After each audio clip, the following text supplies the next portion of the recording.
Welcome to SS tailoring Tamil. இன்றைக்கி பார்த்தீங்கன்னா ஒரு காட்டனில் சிம்பிளாக ஒரு டாப் தாங்க ஸ்டிச் பண்ண போகிறோம். இதுக்கு நான் 1 மீட்டர் எடுத்து வச்சுருக்கேன். லைனிங் 1/2 மீட்டர் தாங்க எடுத்து வச்சுருக்கேன். ஏன்னா மேலே மட்டும் நம்ம ஒரு ப்ளவுஸோட ஹைட்டுக்கு மட்டும் டைட்டாகவும் கீழே வந்து ப்ரில் வச்சு ஸ்டிச் பண்ண போகிறோம். அதனால நான் 1/2 மீட்ரு லைனிங் எடுத்துகிட்டு இப்போ கீழே 1/2 இன்ச் வந்து ஜாயின் பண்ணுறதுக்காக ஒரு லைன் போட்டிருக்கேன். ஹைட்டு பார்த்திங்கன்னா ஃபுல் டாப்போட ஹைட் 25 எடுத்திருக்கேன். இதில் வந்து மேலே இருக்கிறது மட்டும் 11 இன்ச் எடுத்திருக்கேங்க. 11 இன்ச்சில் மார்க் பண்ணிவிட்டு ஷோல்டர் ஜாயின் பண்ண 1/2 இன்ச் நம்ம விட்டுக்கலாம். இதுக்கு வந்து போட் நெக் வைக்கலாம் பேக்கில் அப்படிங்கிறதுக்காக நான் வந்து ஷோல்டர் 13 இருந்துச்சு, நான் 6.5 எடுத்துகிட்டு தையலுக்கு ஒரு 1/2 இன்ச் வச்சுக்கிட்டேங்க. நீங்கள் என்ன நெக் வைக்கிறீங்களோ அது மாதிரி வச்சு கால்குலேஷன் பண்ணி நீங்கள் வச்சுக்கோங்க. இப்போ பார்த்திங்கன்னா ஆம்ஹோலோட ஹைட்டு 6 இன்ச் வைக்கிறேங்க. இது வந்து ஸ்லீவ்லெஸ், அதனால நான் வந்து கொஞ்சம் லூஸாக இருக்கட்டும் நான் 6 இன்ச் ஹைட்டு வச்சுருக்கேன். இப்போ கரெக்டாக இருக்கான்னு நான் மார்க் பண்ணிக்கிட்டு ஒரு லைன் போட்டுக்கிறேங்க. போட்டதுக்கப்புறமா இப்போ செஸ்ட்டு பார்த்திங்கன்னா என்னோடய செஸ்ட்டு 29.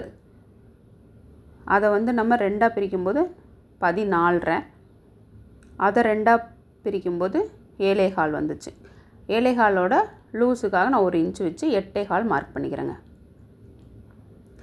8.25 அது தையலுக்கு நான் அந்த பக்கமாக ஒரு 1.5 இன்ச் நான் கரெக்டாக லைனிங் இருந்துச்சு எனக்கு, நான் அப்படியே மார்க் பண்ணிக்கிறேங்க. இப்போ பார்த்திங்கன்னா லைன் போட்டு ஆம் ஹோல் வந்து ஒரு 1 இன்ச்சு 3/4 இன்ச்சுக்கு நீங்கள் வச்சு இப்படி வளைவாக கட் பண்ணிக்கலாம். இது ப்ளவுஸ் மாதிரி கரெக்டாக இருக்கணும்னு இல்லை, நம்மளுக்கு ஒரு லூஸாக இருந்தாவே பிரச்சனை இல்லைங்க. இப்போ பார்த்திங்கன்னா என்னோடய ஷோல்டரோட வித்து வந்து 2 இன்ச்சு தான் கேட்டாங்க. அதனால் நான் 2 இன்ச்சு வச்சதுக்கு போவேன், மீதி இருக்கிறத நான் அப்படியே போட் நெக்காக நான் வரைஞ்சிக்க போகிறேன். தையலுக்கு மார்க் பண்ணிவிட்டு அதிலிருந்து ஷோல்டரோட வித்து பார்த்திங்கன்னா 2 இன்ச்சு மார்க் பண்ணி இப்போ கழுத்தோட அகலத்தை மார்க் பண்ணிக்க போகிறேங்க. நீங்கள் ஃப்ரண்ட்டு பேக் 2லேயும் போட் நெக் வச்சிங்கன்னா இதே மாதிரியே நீங்கள் பண்ணலாம். நான் ஃப்ரண்ட்டில் வந்து பா நெக் வைக்க சொன்னாங்க, பா நெக் வச்சுட்டு பேக்கில் போட் நெக் வச்சுருக்கேங்க. இப்போ பார்த்திங்கன்னா ஃப்ரண்ட்டில் எனக்கு ஒரு 5 இன்ச்சுக்கு நான் பா நெக்குக்கு மார்க் பண்ணிக்கிறேன். நான் இப்படியே அந்த லைன் மேலே நான் ஸ்டிச் பண்ணுறதுனால நான் தையலுக்கு விட்டு அதை நான் கட் பண்ணாமல் நான் மற்ற ஃபுல்லாக கட் பண்ணிக்கிறேன். கழுத்தை மட்டும் கட் பண்ண மாட்டேங்க. இப்போ பார்த்திங்கன்னா ஹிப்பு பார்த்திங்கன்னா எனக்கு 7.5 வந்துச்சு. அதோட லூஸுக்கு மார்க் பண்ணி எக்ஸ்ட்ராவாக 1.5 இன்ச் மார்க் பண்ணியிருக்கேங்க. உங்களோட ஹிப்பு அந்த நம்ம 11 இன்ச் எடுத்தோம் பாருங்கள், அந்த இடத்துல எவ்வளோ வேணுமோ அதை எடுத்து 4ஆக டிவைட் பண்ணிவிட்டு அதோட 1 இன்ச் லூஸுக்காக நீங்கள் விட்டுக்குங்க. இப்போ நம்ம கட் பண்ணி எடுத்துக்கலாம். சிம்பிளாக நல்லா ஜீன்ஸுக்கெலாம் போட நல்லா இருக்குங்க. காட்டனாக இந்த சம்மரில் போட்டுக்கவும் பசங்களுக்கு ஃப்ரீயாக நல்லாயிருக்கும். கண்டிப்பாக ட்ரை பண்ணி பாருங்கள். 1 மீட்டர் தான், நமக்கு ஒன்றும் பெருசாக ஒரு 150 ரூபாய்க்கு போட்டோம்னா நமக்கு காட்டன் மெட்டீரியல் நல்லா கிடைக்குங்க. நீங்கள் வாங்கி இது மாதிரி ட்ரை பண்ணி பாருங்கள். சின்ன பசங்களுக்கு ஜீன்ஸுக்கெலாம் போடும்போது நல்லா இருக்குங்க கண்டிப்பாக.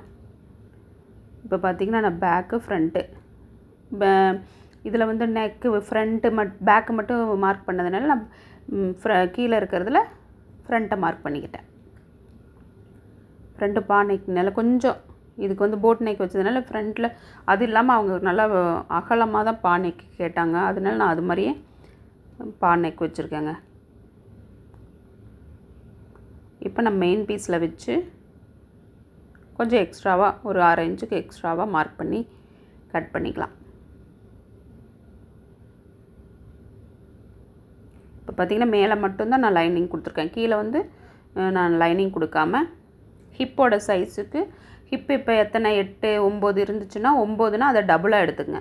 முன் பக்கத்துக்கு 9 9 18, பின் பக்கத்துக்கு 9 9 18 எடுத்து அதில் நான் எப்படி ஸ்டிச் பண்ணுறேன்னு காட்டுறேங்க. அது மாதிரி ஸ்டிச் பண்ணிக்கோங்க.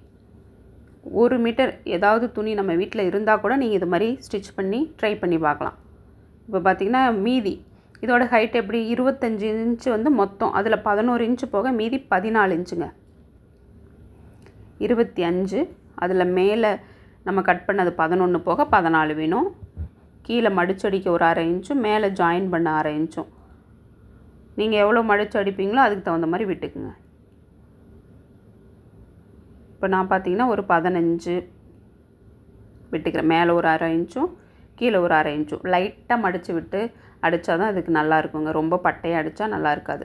அதனால் நான் 1 இன்ச்சு மட்டும் எக்ஸ்ட்ராவாக நான் மார்க் பண்ணிக்கிட்டேன். எனக்கு துணியும் கரெக்டாக இருந்துச்சுங்க. இப்போ பாருங்கள், மேலே இந்த லேயருக்கும் கீழே இது 4ஆக தான் நான் ஃபோல்டு பண்ணியிருக்கேன். இப்போ பாருங்கள் ஹிப் சைஸை விட கரெக்டாக எனக்கு இன்னொரு மடங்கு நான் எக்ஸ்ட்ராவாக எடுத்திருக்கேன். அதே இது கீழே எனக்கு பேக்குக்கு வந்துருச்சு. ஃப்ரண்ட்டுக்கு ஒன்று பேக்குக்கு ஒன்று வந்துருச்சுங்க.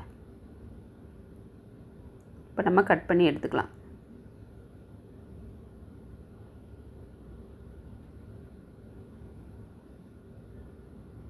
ஹிப்பை வச்சு நீங்கள் மார்க் பண்ணி டபுள் மடங்காக எடுத்துக்கங்க. நீங்கள் வந்து மடிப்பாக வச்சு ஸ்டிச் பண்ணாலும் ஓகே. இல்லைன்னா நான் பார்த்தீங்கன்னா பெரிய தையல் ஓட்டி அப்படியே இழுத்து விட்டு நம்மளோட ஹிப் சைஸுக்கு தகுந்த மாதிரி இழுத்து விட்டு அந்த சுருக்கத்தை கொண்டு வந்து அதுக்கப்புறம் கரெக்டான அளவுக்கு கொண்டு வந்ததுக்கப்புறம் நீங்கள் ஜாயின் பண்ணிக்கலாம். அது ரொம்ப ஈஸியாக தாங்க இருக்கும். அது இந்த மாதிரி காட்டனில் ஈஸியாக வந்துடும். நீங்கள் பெரிய தையல் போட்டு இழுத்து பாருங்கள். இப்போ பார்த்திங்கன்னா எனக்கு 2 கரெக்டான இதுக்கு வந்துருச்சு. இது ஃப்ரண்ட்டுக்கு ஒன்று பேக்குக்கு ஒன்று. இப்படி தான் நம்ம சுருக்க வச்சுக்கலாம். இப்போ நான் ஸ்டிச் பண்ணிவிட்டு எப்படி ஸ்டிச் பண்ணேன் அப்படிங்கிறத ஸ்டெப் பை ஸ்டெப்பாக காட்டுறேங்க. இப்போ ஃப்ரண்ட்டை நல்ல பக்கத்து மேலே வச்சு அப்படியே நெக்க இந்த பக்கம் அப்படியே ட்ரேஸ் பண்ணி அடித்து திருப்பிக்கிறேன். அப்புறமா இதுக்கு வந்து ஸ்லீவ்லெஸ்னால அந்த இடத்துல நான் 1 இன்ச்சுக்கு 1/2 இன்ச்சுக்கிட்ட நான் விட்டுருந்தேன். அதை அப்படியே நம்ம மடித்து அடிச்சுக்கலாங்க ஸ்லீவுக்கு. இல்லை நீங்கள் எக்ஸ்ட்ராவாக கிராஸ் பீஸோ கொடுத்து அடித்து கூட நம்ம திருப்பிக்கலாம். இப்போ பார்த்திங்கன்னா நான் அதை மடித்து அடிச்சிட்டேன். பானைக்கையும் அடித்து திருப்பி எடுத்துக்கிட்டேங்க. இதே மாதிரி பேக்கு ஃப்ரண்ட்டு இதுக்கு போட் நெக் அப்படியே மார்க் பண்ணி நம்ம ஸ்டிச் பண்ணி எடுத்துக்கலாம். 2 சைடும் நீங்கள் போட் நெக்கும் வைக்கலாம், இல்லை பானைக்கும் வைக்கலாம். இதுக்கு நான் லைட்டாக டாட் பிடிச்சிக்கிட்டேங்க. இதே சின்ன குட்டி பசங்களுக்கு நம்ம டாட் கூட பிடிக்க தேவையில்லை, தேவைன்னா பிடிச்சிக்கலாம். இப்போ ஷோல்டரை ஜாயின் பண்ணிக்கிட்டேன். அதுக்கப்புறமா இப்போ கீழே நம்ம அந்த கீழே விட்டுருந்த 1/2 இன்ச்சு மடித்து அடிக்கிறதுக்காக நான் அதை மடித்து அடித்ததுக்கப்புறமா இப்போ பெரிய தையல் ஓட்டி நான் உங்களுக்கு இழுத்து காட்டுறேன் பாருங்கள். பெரிய தையல் ஓட்டிட்டேன். இப்போ அதை 2ஆக பிரித்து அந்த நூலை அப்படியே இப்படி இழுத்து விட்டிங்கன்னா இப்படி சுருக்கம் விழுந்துக்கும். நம்மளோட ஹிப் சைஸுக்கு தகுந்த மாதிரி சுருக்கம் வந்ததுக்கப்புறம் அதில் வச்சு ஜாயின் பண்ணி எடுத்துக்குங்க. பேக்கு ஃப்ரண்ட்டு 2யுமே நம்ம ஜாயின் பண்ணிக்கலாம். கொஞ்சம் அதிகமாக இருந்ததுன்னா ஒரு 2 மடி மடித்து நீங்கள் ஸ்டிச் பண்ணிக்கலாம். கம்மியாக இருந்தால் கொஞ்சம் லைட்டாக இழுத்து விட்டு நீங்கள் ஸ்டிச் பண்ணிக்கலாம். இப்போ ஆர்ம் ஹோலுக்கு நான் கரெக்டாக 1/2 இன்ச் விட்டுருந்தேன் பார்த்திங்களா, அதுலேருந்து நான் மார்க் பண்ணிவிட்டு நேராக நம்ம தையல் ஓட்டிக்கலாம். ஹிப் சைஸ் எந்த இடத்துல நம்ம மார்க் அதுக்கும் கரெக்டாக 1/2 இன்ச் விட்டுருந்தோமா அந்த இடத்துல நேர் கொண்டு போயிட்டு கீழே அப்படியே கொண்டு போய் நம்ம ஜாயின் பண்ணிக்கலாங்க. அவ்வளோதான். சிம்பிளாக ஒரு காட்டன் சம்மருக்கு தகுந்த மாதிரி ஒரு டாப் ரெடி ஆயிடுச்சுங்க. பிடிச்சிருந்தால் லைக் பண்ணுங்கள், டவுட் இருந்தால் கமெண்ட் பண்ணுங்கள். நெக்ஸ்ட்டு வீடியோவில் பார்க்கலாம். பாய்.